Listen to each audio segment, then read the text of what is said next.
Hey, it's Coy back here. Coy talks life and politics. I just had a lot on my mind. I've been making some shorts lately. I've been kind of letting you guys know certain news things that have happened, certain news events that have happened that have been taking place in Texas with the Democrats fleeing the state in order to break the quorum, so the Republicans don't have enough members in their Texas House in order to be able to cheat and try to get five more seats for the upcoming midterm elections in 2026. But besides all of that, I've had so much on my mind, and I've been thinking about how am I going to bring this forth to the masses out there, or whoever views this. And I'm just going to go with it. Let me just vent for a second. Let me just let you guys know how I think me and so many other Americans are definitely at breaking points what we see going on in the country. At least millennials like myself that have followed politics since 96, which ain't many that probably done that, but I have. So I have a little bit of knowledge in this field. Um, I can't, when folks say, well, left, right, you Democrat, Republican, some would say, yeah, I probably voted Democrat the majority of the time in my life. Maybe once or twice I voted Republican because they were the only candidate on the thing, and I didn't really on the ballot. And I didn't really see a problem with what they were doing in a particular area I was living in. So, there, boom, there you go. Support the Second Amendment. Support the death penalty in certain cases, uh, not in all, because I think that can be abused a lot, especially on the right, especially in certain states that have full conservative majorities or super majorities in their state legislature, as well as with the governors or trifecta government. Uh, so yeah, you gotta be careful with that. But through and through, I'm for giving the little man a leg up.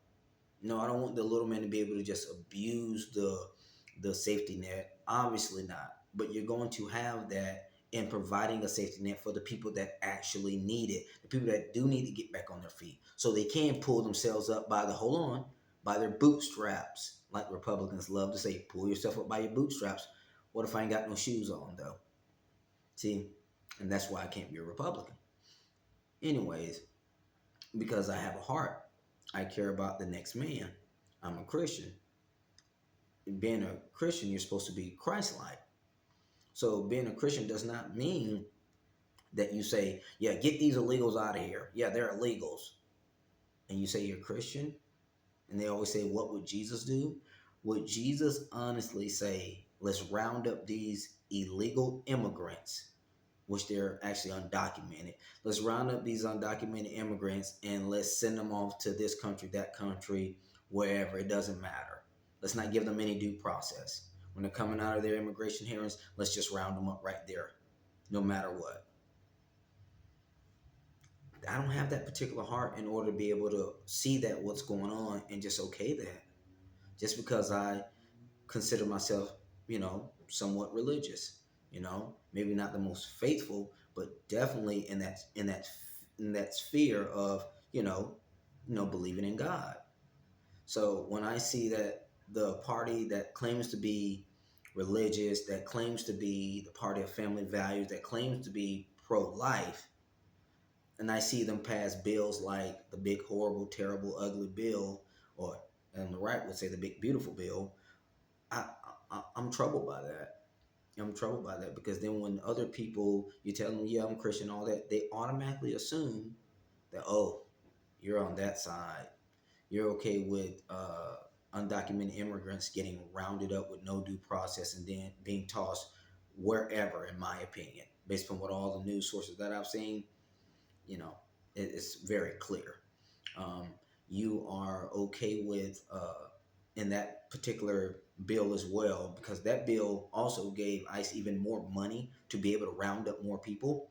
But that bill also tends to cut. It's going to be the direct cause that maybe 12 to 17 million people in this country will lose their health care from Medicaid and certain other coverages. Their premiums may go up with the Obamacare that they may have. So it might be too expensive for them. So in essence, they will lose their health care if they can't afford to pay that. And then the people that are on Medicaid, I mean, most people that are on Medicaid do work. So when you say, well, you're an able-bodied person, you should be able to work, and then that way you'll be able to receive this Medicaid coverage. How sick is that? Think about it for a second. How sick is a party to say, and to say with a straight face on the news channels to say, yeah, I mean, if you're able-bodied, in order to keep your health care coverage, in order to be able to stay alive, because that's what your healthcare coverage does. When you go to the doctor, boom, you provide them with the insurance, and then they work on you. They give you the preventative maintenance that your body may need, or whatnot, or surgery that now you may need. What they're saying is, if you're not able to work out there and go back to the mines and go back out there and labor on, then you don't deserve to have the health care it takes in order to keep you alive. I can't roll with that. That's really disgusting, in my opinion. Um, that same party, that passed the bill, also got this down. Millions of people are going to get their food stamps, also known as SNAP benefits, cut. The poorest of the poorest would again. Remember, this is the party of with the religious people and all of this, and God and all this. Would God want you not to be able to eat? Would He say, you know what, let them starve, like they're doing in Gaza? Let him, let him make his own way. Or would He say, no, feed him. Let's have humanity. Let's do the right thing concerning people. No, they say no. No, you don't need that. You don't need it at all. Another thing they're doing, Trump with all these tariffs that he's invoking on all these countries, some that were actually allies of us, like Brazil and all of this, because he doesn't like the current leader of Brazil. He's gonna put tariffs on them. So when you have people on the right that's cheering that on, when items go up, that amount that is now tariff on that particular item, guess who it goes to? It goes to the consumer. So if something was $1,000 and now there's a 15% tariff on it, that's $150. Who's going to pay that extra $150? You, the consumer. You think the manufacturer is going to eat that and mess up their profits? Absolutely not. So while you're cheering on the tariffs, when you start spending more money for the same item, then you'll get that, oh, I've been hoodwinked. Oh, wow. I'm having to spend more money for the same thing. For what reason? To show them that they need to pay us, to show the countries that are a lot less wealthier than us, to show them that they need to pay us what we are due. No, that's been a bully. And I never liked bullies growing up. Another thing, gas is still high. I mean, everybody doesn't have an electric vehicle. So gas is still astronomical. But what are we saying? That doesn't matter. Because the oil lobbyists got Congress tied up, especially on the Republican side. So your gas prices are not going to go up. You need to get to work. You need to get here. You need to get there. Boom. So they're getting more money out of you, getting more money out of you. What's next? I thought under Trump he was going to bring the grocery prices down. What happened? Have y'all been in the store lately? Looks like to me that the grocery prices are creeping up and up and up. Even at places that normally you save a few dollars in, you are seeing those prices creep up dime by dime. 20 cent here, 10 cent there, 40 cent here. But he said he could fix it all at one point, at least in his first term. And I thought that that's what he was going to do. That's what most people thought maybe he was going to do, right?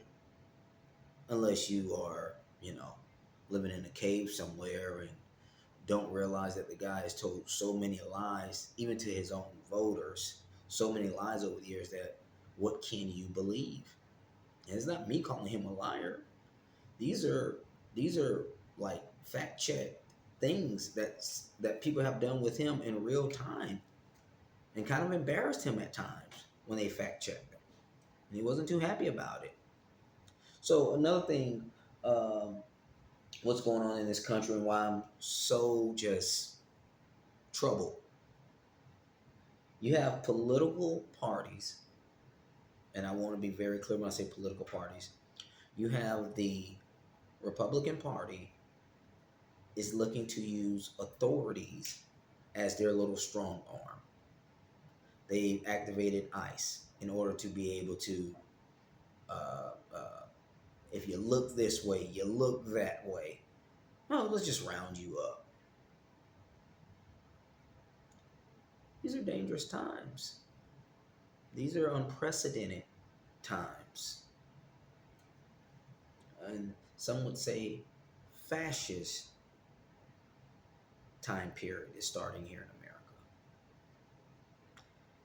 When you have the state Republicans in Texas, U.S. Senator John Cornyn actually asking the FBI to track down other state lawmakers. He's a federal lawmaker. He's asking a federal agency like the FBI to go after state lawmakers, state legislators in Texas, to track them down or hunt them down. And guess what? That particular director of that FBI said, okay, we'll approve your request. We'll go and try to track them down now. Just all bad. As a friend of mine would say, all bad, guys. Another thing, I don't think people really understand how this is going to affect this bill, the way things are going on right now with these safety nets being knocked down. I don't think people really understand the magnitude of how it's going to hit them. I don't think that they have a true grasp of how will it affect my mother? How will it affect my son? How will it affect me personally?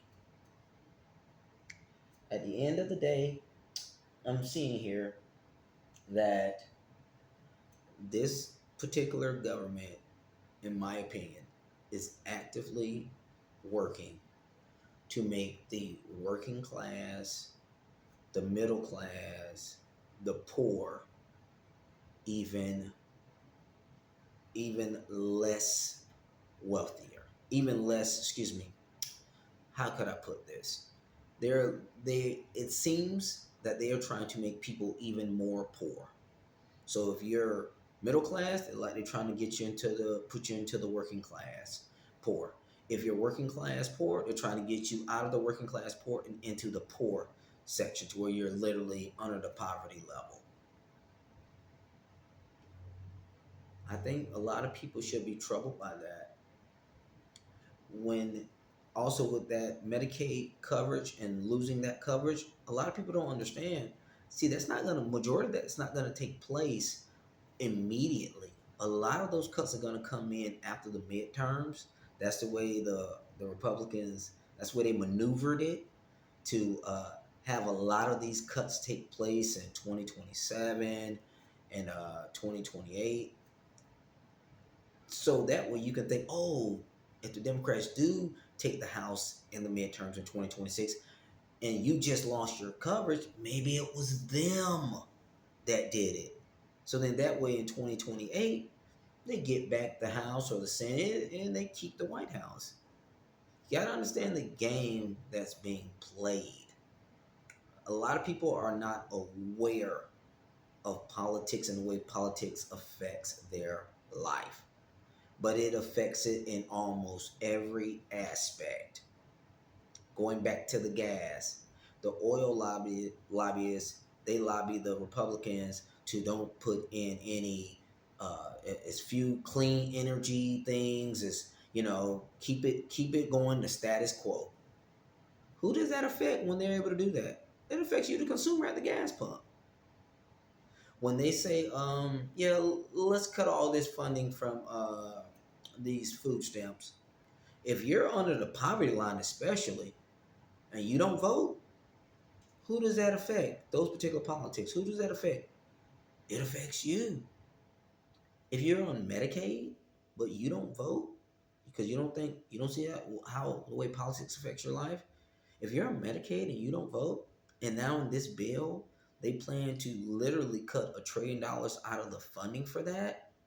You don't realize that that hospital that's 2 miles down the road from you because you stay in a rural area, and the next one after that, the next hospital after that is about 30 miles away. You don't understand that one of the first hospitals that are going to get cut is a hospital that only has people that come in, like 10 or 15 people at a time. They're not going to cut the ones in the big cities first. They're going to cut the rural. In my opinion, based upon what's all being uh, said, it's going to affect the rural hospitals first. And a lot of times, the people in the rural communities are the least aware of what's going on. But they are the ones that mostly either don't vote or they vote Republican. So again, that's showing how politics affects your life directly. Grocery prices. Those grocers and those the food industry and the manufacturers or whatnot, if they don't have any regulations on them to bring the prices down, to do something from a federal standpoint in order to give relief to the people out there, so that way, people can have more money in their pockets to be able to enjoy life and have a better quality of life, that affects you, the consumer, directly. So politics could change that. So it does affect your life literally every day in every aspect. People, you gotta wake up because things are gonna get worse. And if you stay sitting down when it's time to vote, you stay on the sidelines and you just say, oh man, this is so bad. Oh man, this is so bad. What's gonna get worse for you? Because it's funny how the people, majority of the time, that don't vote are the people that are affected the most by the worst of policies that are passed. So all I would say is, please, guys, get informed, become aware of what's going on. I know this was a long rant by me, but I'm so frustrated that people are just not aware of how bad it is right now and how bad it's going to get. And we have an opportunity to say, let's put a hold on this, at least in the midterms in 2026. So keep that in mind, guys. There's still hope. It's not over. It's not the end. But if we keep working towards this way of not voting, sitting out election after election, it's only going to get worse and worse because the wealthy and the oligarchs, they're just going to continue to take, while they give you as little as possible. Make sure that you can make as little as possible. Make sure there's really no safety net for you if you, God forbid, lose your job, get laid off. Not much resources.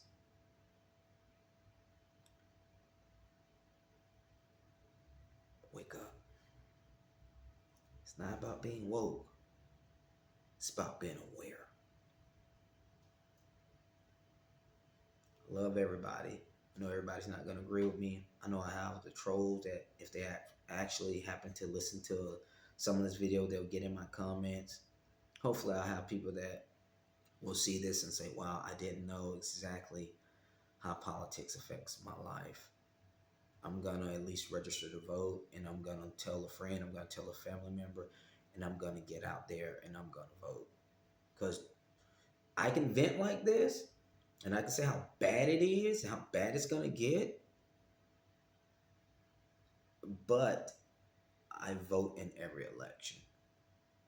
Even I know that my particular congressional district is so gerrymandered, there's no way a Democrat's going to be elected to this representative to this congressional district until after 2030, and they're looking to gerrymander the state of Florida even more, and partly because when it was time to put in the representatives in 2020, a lot of people in Florida didn't vote. So I can speak to it on a local level. Speaking of my state, the same people have been in charge in this state for the last 26 years. And I can honestly say the first 10 to 11 years of my life seemed very, very easy. It seemed very, very simple. My mom could get a job at any time. I mean, it seemed workable. Since the Republicans have taken over in this state, because I guess all these wealthy people have moved to Florida over all these decades, quality of life has went down. Unless you already got a rich mommy and daddy or a wealthy mommy and daddy that is doing well for themselves. But that's it. So hopefully here in Florida, hopefully we will wake up directly here. Maybe we'll get a Democratic governor in 2026 if people actually wake up. Or they realize, if they are Republicans, they realize, wow, we've been hoodwinked. We've been misdirected to look at these culture things and say, oh, hate black guy, oh, hate brown guy, oh, hate gay guy, oh, hate this guy, hate that person. As opposed to, wow, our quality of life has just continued to go down and down and down. Rent is ridiculous here in the state of Florida. Unless you stay in the slums. And who wants to stay there? Because the real estate lobby in the state of Florida got this state legislature on lock. Republicans have a supermajority in the state of Florida. So, spoke federally. Now I'm just speaking on the state level. It all affects you. It affects you even stronger on a state level, because those are the politics that you see every single day, that you feel in your county, that you may feel in your city. So politics. I was just going back and bring it all back to the fold. Politics affects your life as a whole in every aspect, and don't forget that, guys. It's Coy here at Coy Talks Life and Politics. I'll be back at another time. Thanks for your time. Like and subscribe, guys, and keep your comments. Let's just try to keep them a little respectful, even if you don't agree with me. Take care.